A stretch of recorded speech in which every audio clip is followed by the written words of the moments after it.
So, ilaga muna natin yung baka natin dito.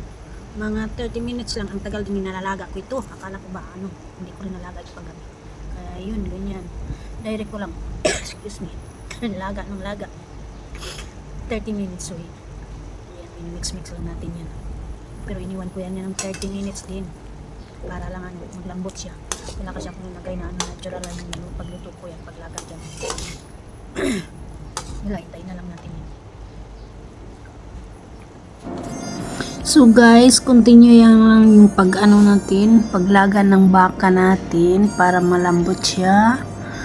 Tapos, hintayin ko lang yan siya paglambot, no? Okay. So, mahaba-haba yung paglakbay natin ito na paglaga ng baka. Sobrang kasi hindi naman siya masyadong matanda. Kaso, hindi na sa ayon ang yung pag-slice niya. Pinag-slice ko lang yun, bahala na, basta yun na. Yun. Okay guys, malapit na yan. Minahalo na natin ang ating carrots. Kasi yan, beef stew.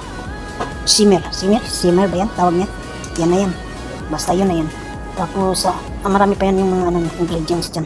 Pero hindi ko linalagyan ng tomato sauce. Constant yung nagay ko para mag-sticky siya ng konti. So, see you later nandyan.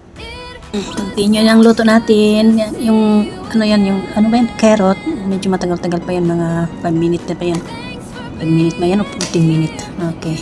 So, habang nag-add ako ng tubig dito kasi matagal pa yung naluto yung yung carrot. Nag-slice ako ng potato para pangalo din. So, isang kamay mahawak sa telepon, ang isang kamay ay nag-slice. Ganyan yun ang itsura natin yan. Na yan, wala nang Yan, dinala ko sa lababo. Grabe na pagkaarte. Kala mo. So, diba? Basta magawa lang yung content, yan na yan. Wala nang na yan. Tapos hugasan natin para malinis. What else? Cleanliness. Kahit tayo lang ang kumakain, kahit ako lang mag-isang kumakain, inisan din natin yan para healthy naman yung food natin. Diba? Habang pinalambot natin yung karne doon sa yan? Ano ba yung lapor? Habang pinalambot natin ang ating karne doon sa kawali, sa lapor niya. So, yan. Tapos natin hugasan na yan. Yan. Hugasan din natin kasi para malinis lang mamaya may nahawakan tayo ng germs, diba? Sige, enjoy.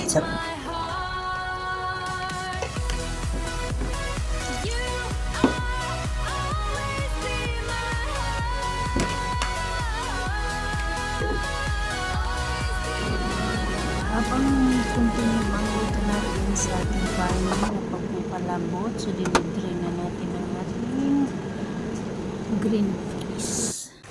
So, ito na nga, tuyong-tuyo na. Ihalo na natin ang ating potato. Kahit kunti lang potato, okay na yan. Basta may kulay. Diba? Ayan. Anans. So, parang nagdagdag ako ng asukal pang balance ng yung taste niya. Dagdag ako kasi parang ayaw ko na masyadong maalat, pero magdagdag pa rin ako ng kunti dyan ng asin kasi parang medyo marami-rami yung nalagay ko ng asukal. Lagay na natin ang ating green fish. So may kulay na ang ating lutong beef stew. Simmer o steamer? Iwan ko ba? Ala na kayo dyan nagkamali.